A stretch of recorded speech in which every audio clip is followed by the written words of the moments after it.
Bonsoir à tous et bienvenue sur D8 pour un nouveau voyage au bout de la nuit, une nouvelle soirée littéraire. Alors ce soir, je vais continuer la lecture d'Avatar de Théophile Gautier. Théophile Gautier qui est un poète, romancier et critique français, né à Tarbes le 30 août, 1811 et mort à Neuilly-sur-Seine le 23 octobre 1872. Avatar est une nouvelle fantastique publiée en 12 feuilletons du 29 février au 3 avril 1856 dans le Moniteur universel. Pour ceux qui ne connaissent pas bien l'émission, tous les soirs nous mettons tout en œuvre pour vous faire apprécier des romans de la littérature française ou étrangère et quelquefois nous faisons des petites interviews également d'auteurs modernes. N'hésitez pas à réagir sur les réseaux sociaux #VBN ainsi que sur notre page Facebook Voyage au bout de la nuit. Nous allons commencer la lecture.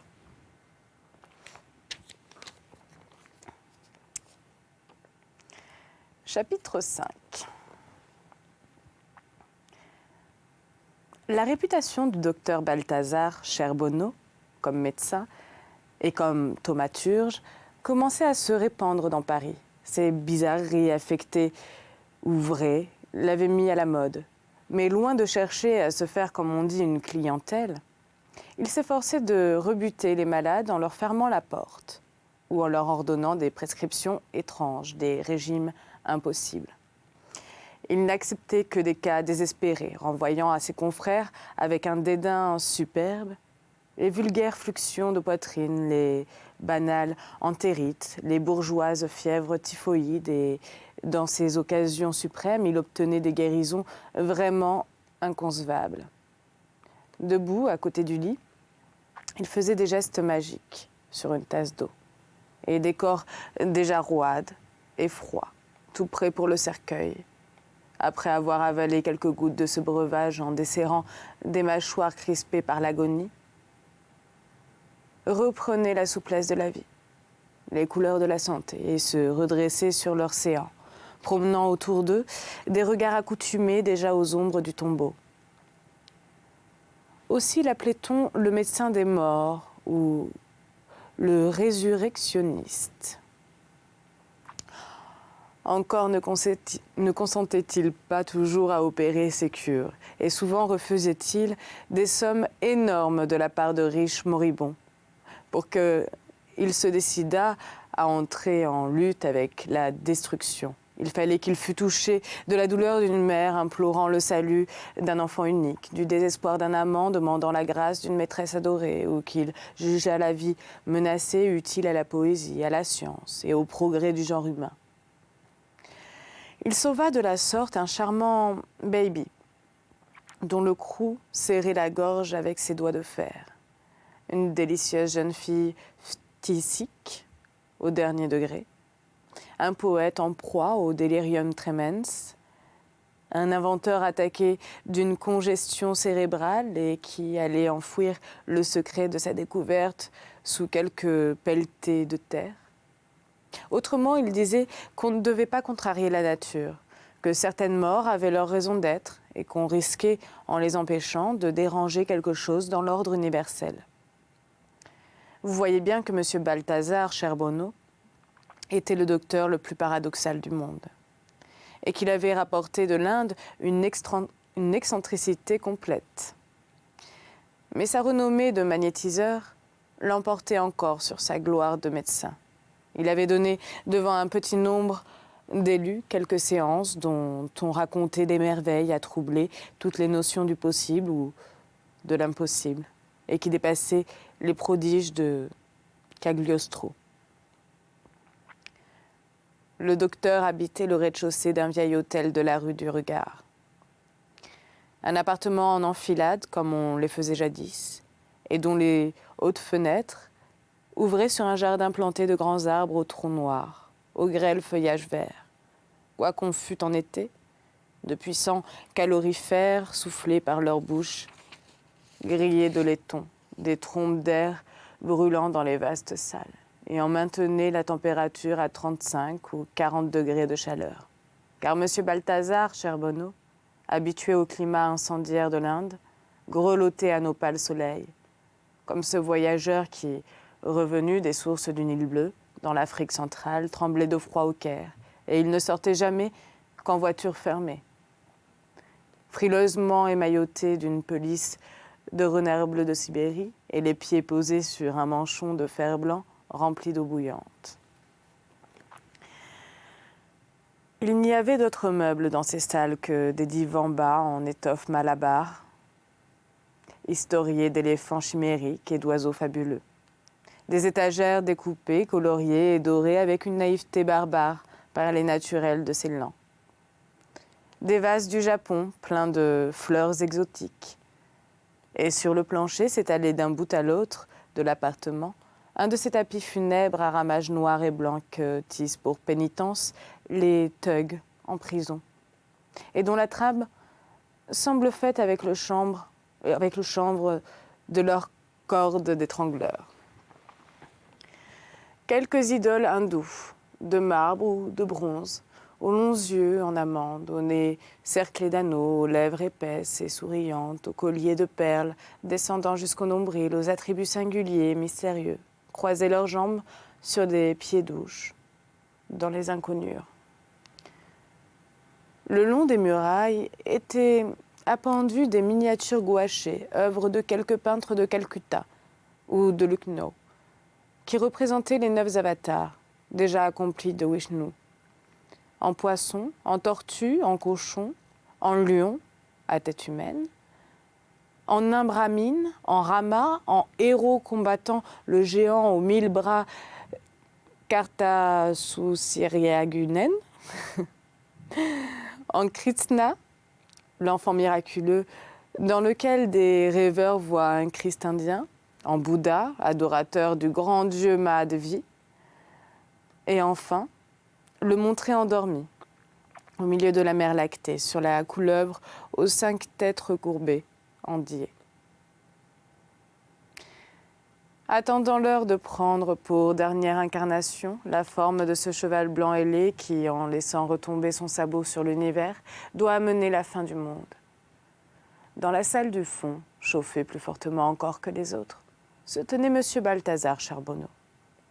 Entouré de livres sanscrits, tracés au poinçon, sur de minces lames de bois percées d'un trou et réunis par un cordon de manière à ressembler plus à des persiennes qu'à des volumes comme les entend la librairie européenne.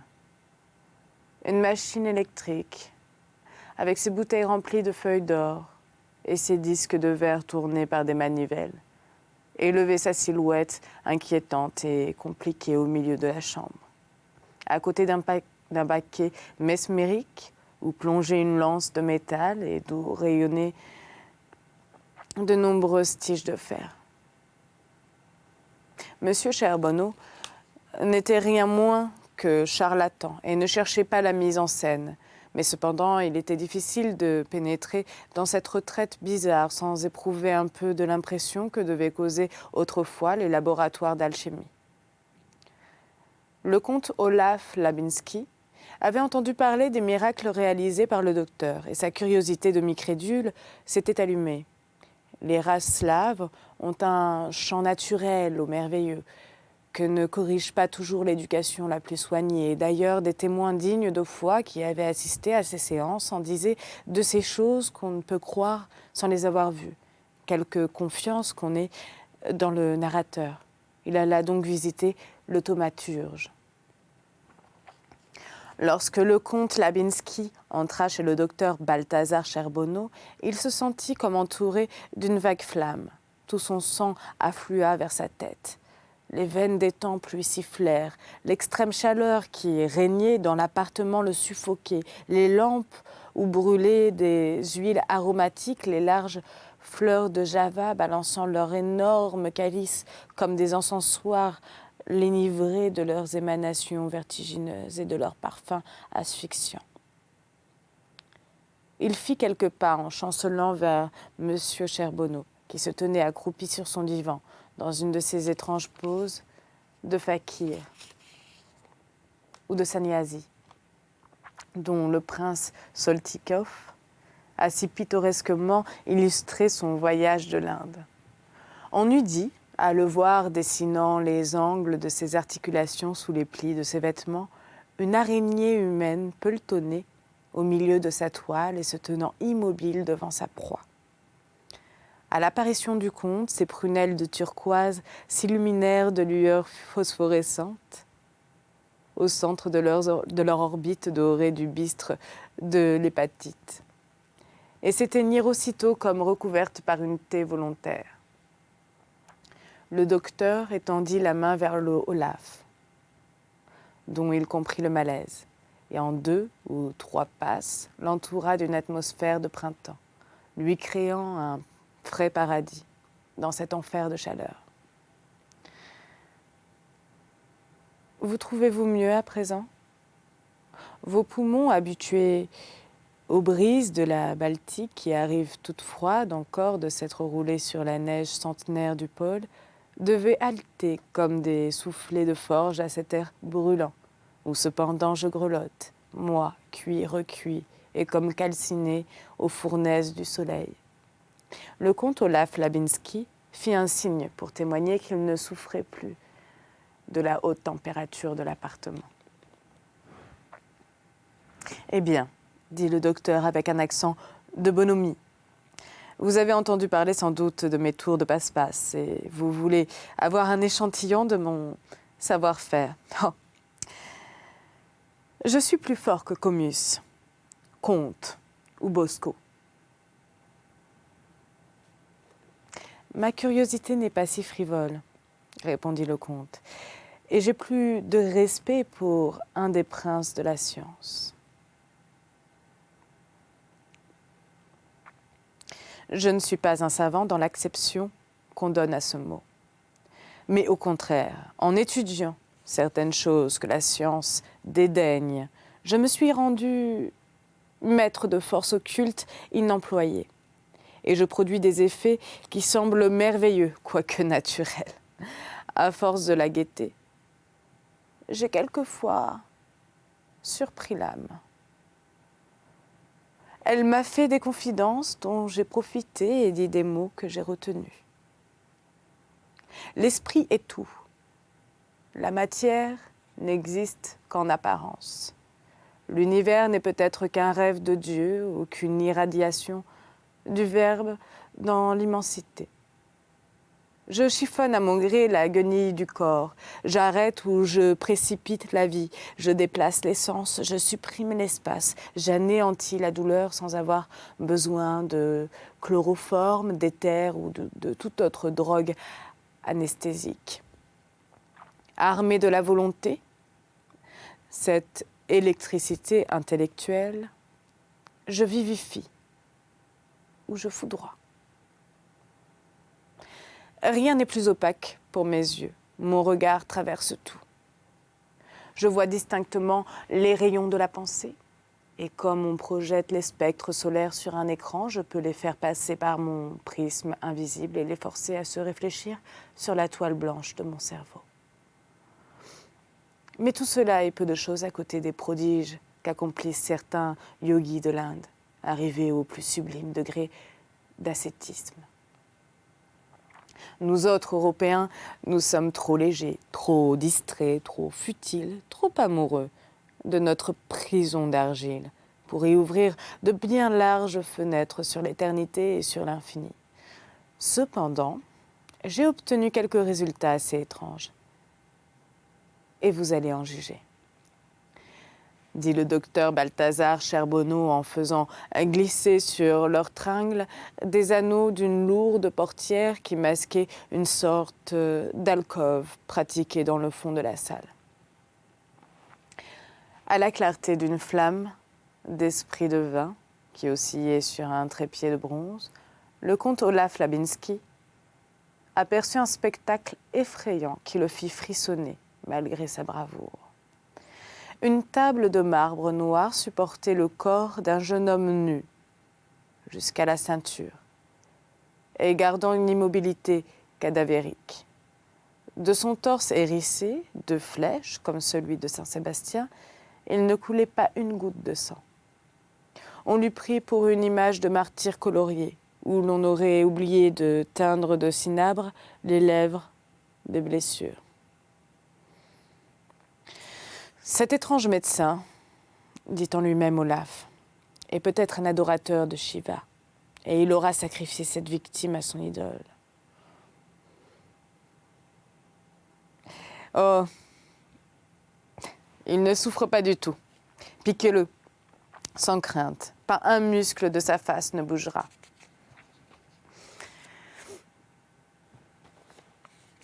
Pardon. Et le docteur lui enlevait les flèches du corps, comme l'on retire les épingles d'une pelote. Quelques mouvements rapides de main dégagèrent le patient du réseau d'effluves qui l'emprisonnait et il s'éveilla, le sourire de l'extase sur les lèvres comme sortant d'un rêve bienheureux. Monsieur Balthazar Cherbonneau le congédia du geste et il se retira par une petite porte coupée dans la boiserie dont l'alcôve était revêtue.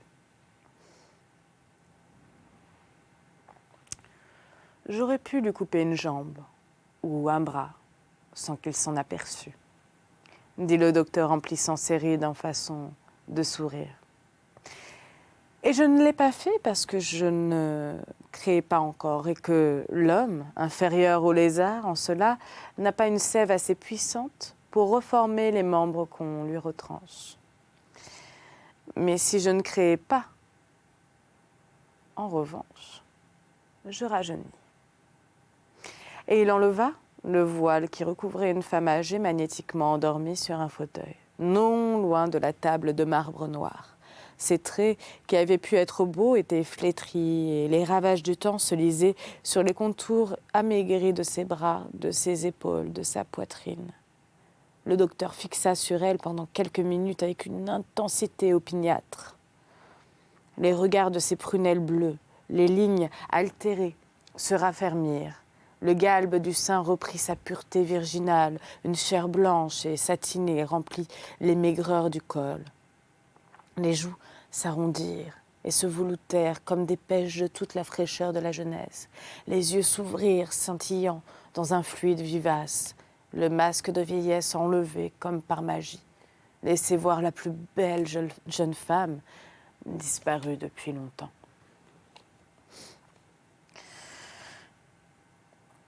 Croyez-vous que la fontaine de Jouvence ait versé quelque part ses eaux miraculeuses ? Dit le docteur au comte, stupéfait de cette transformation. Je le crois, moi, car l'homme n'invente rien et chacun de ses rêves est une divination ou un souvenir. Mais abandonnons cette forme un instant, repétrie par ma volonté. Et consultons cette jeune fille qui dort tranquillement dans ce coin. Interrogez-la. Elle en sait plus long que les Pythie et les Sibylles. Vous pouvez l'envoyer dans un de vos 7 châteaux de Bohême. Lui demander ce que renferme le plus secret de vos tiroirs. Elle vous le dira. Car il ne faudra pas à son âme plus d'1 seconde pour faire le voyage. Chose, après tout, peu surprenante, puisque l'électricité parcourt 70 000 lieues dans le même espace-temps. Et l'électricité est à la pensée ce qu'est le fiacre au wagon. Donnez-lui la main pour vous mettre en rapport avec elle. Vous n'aurez pas besoin de formuler votre question. Elle la lira dans votre esprit. La jeune fille, d'une voix atone, comme celle du nombre, répondit à l'interrogation mentale du comte. Dans le coffret de cèdre, il y a un morceau de terre saupoudré de sable fin, sur lequel se voit l'empreinte d'un petit pied. A-t-elle deviné juste ? Dit le docteur négligemment, et comme sûr de l'infaillibilité de sa somnambule. Une éclatante rougeur couvrit les joues du comte. Il avait en effet, au premier temps de leurs amours, enlevé dans une allée d'un parc l'empreinte d'un pas de Praskovie. Et il l'a gardée comme une relique au fond d'une boîte incrustée de nacre et d'argent, du plus précieux travail, dont il portait la clé microscopique suspendue à son cou par un jaseron de Venise. Monsieur Balthazar Cherbonneau, qui était un homme de bonne compagnie, voyant l'embarras du comte, n'insista pas et le conduisit à une table sur laquelle était posée une eau aussi claire que le diamant. Vous avez sans doute entendu parler du miroir magique, ou Méphistophélès. Fait voir à Faust l'image d'Hélène. Sans avoir un pied de cheval dans mon bas de soie et 2 plumes de coq à mon chapeau, je puis vous régaler de cet innocent prodige. Penchez-vous sur cette coupe et pensez fixement à la personne que vous désirez voir apparaître. Vivante ou morte, lointaine ou rapprochée, elle viendra à votre appel, du bout du monde ou des profondeurs de l'histoire.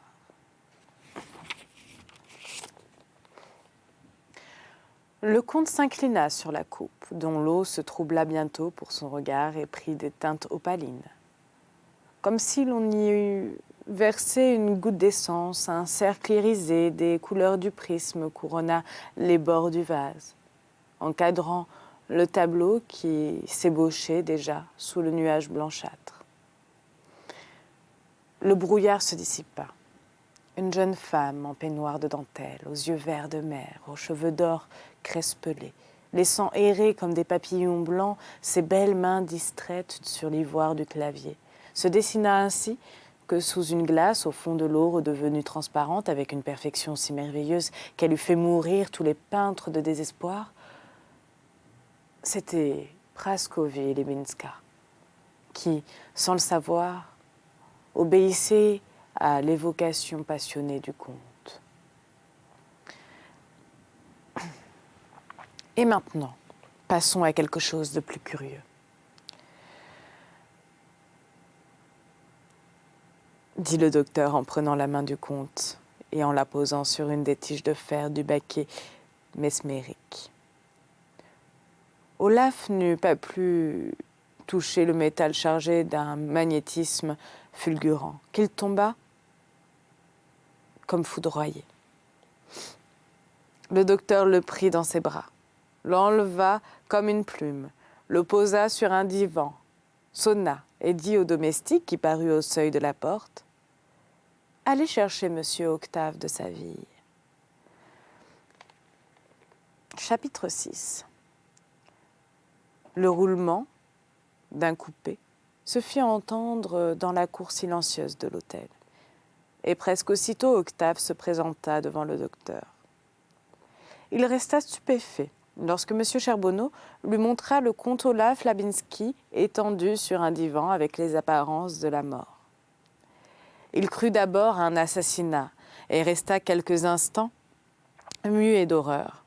Mais après un examen plus attentif, il s'aperçut qu'une respiration presque imperceptible abaissait et soulevait la poitrine du jeune dormeur.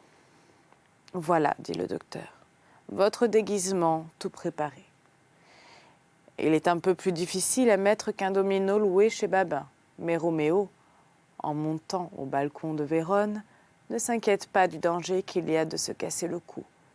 Il sait que Juliette l'attend là-haut, dans la chambre, sous ses voiles de nuit, et la comtesse Praskovie Labinska vaut bien la fille des Capulets. Capulets. Octave, troublé par l'étrangeté de la situation, ne répondait rien. Il regardait toujours le comte, dont la tête légèrement rejetée en arrière posait sur un coussin et qui ressemblait à ces effigies de chevaliers couchés au-dessus de leur tombeau dans les cloîtres gothiques, ayant sous leur nuque roidi un oreiller de marbre sculpté.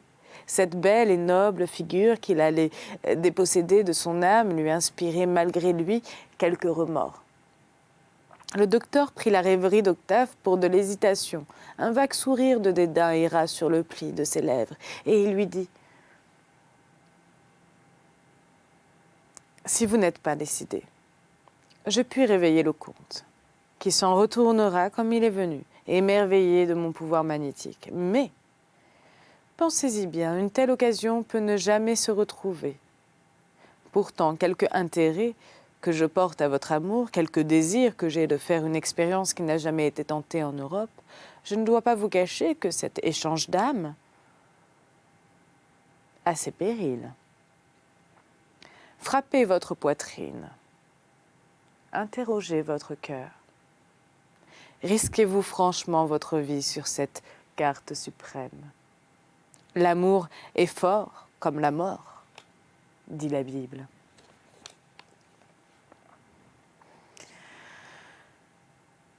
Je suis prêt, répondit simplement Octave.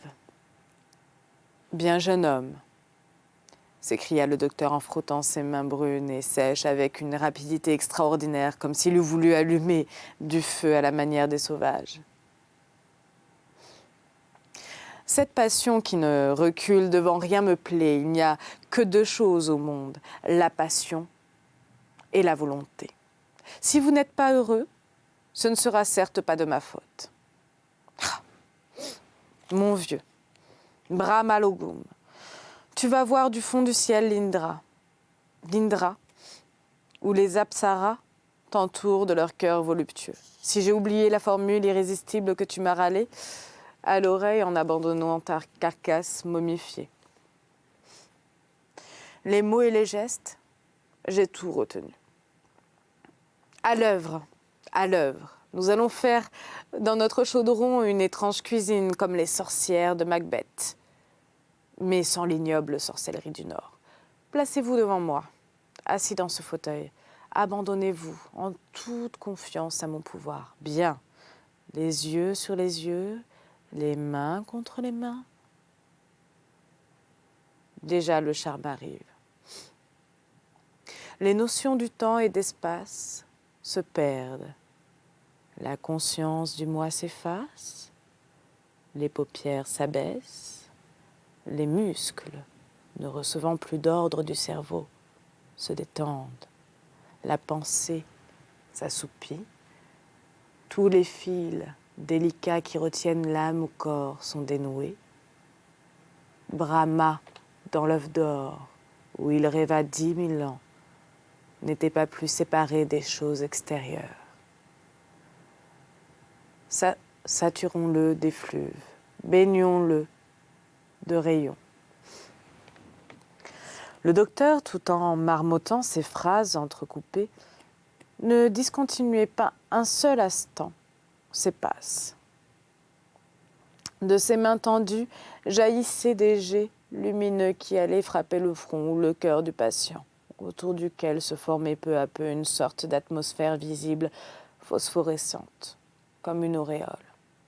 « Très bien, » fit M. Balthazar Charbonneau, s'applaudissant lui-même de son ouvrage. « Le voilà comme je le veux. Voyons, voyons. Qu'est-ce qui résiste encore par là ?» s'écria-t-il après une pause, comme s'il lisait à travers le crâne d'Octave, le dernier effort de la personnalité près de s'anéantir. Quelle est cette idée mutine qui, chassée des circonvolutions de la cervelle, tâche de se soustraire à mon influence en se poltonnant sur la monade primitive, sur le point central de la vie. Je saurais bien la rattraper et la mater. Pour vaincre cette involontaire rébellion, le docteur rechargea plus puissamment encore la batterie magnétique de son regard et atteignit la pensée en révolte entre la base du cervelet et l'insertion de la moelle épinière, le sanctuaire le plus caché, le tabernacle le plus mystérieux de l'âme. Son triomphe était complet. Alors il se prépara avec une solennité majestueuse à l'expérience inouïe qu'il allait tenter. Il se revêtit comme un mage d'une robe de lin, il lava ses mains dans une eau parfumée, il tira de diverses boîtes des poudres dont il se fit aux joues et au front des tatouages hiératiques. Il ceignit son bras du cordon des Brahmes, lut 2 ou 3 slokas des poèmes sacrés et n'omit aucun des rites minutieux recommandés par le sannyasi des grottes d'Elephanta. Voilà, c'est ainsi que se termine donc ma première lecture de ce livre, Avatar de Théophile Gautier. Je vais vous lire une petite citation avant de vous laisser. Il n'y a de vraiment beau que ce qui ne peut servir à rien. Tout ce qui est utile est laid, car c'est l'expression de quelques besoins. Et ceux de l'homme sont ignobles et dégoûtants, comme sa pauvre et infirme nature. Préface de Mademoiselle de Maupin, de Théophile Gautier. À tout bientôt, bonne soirée.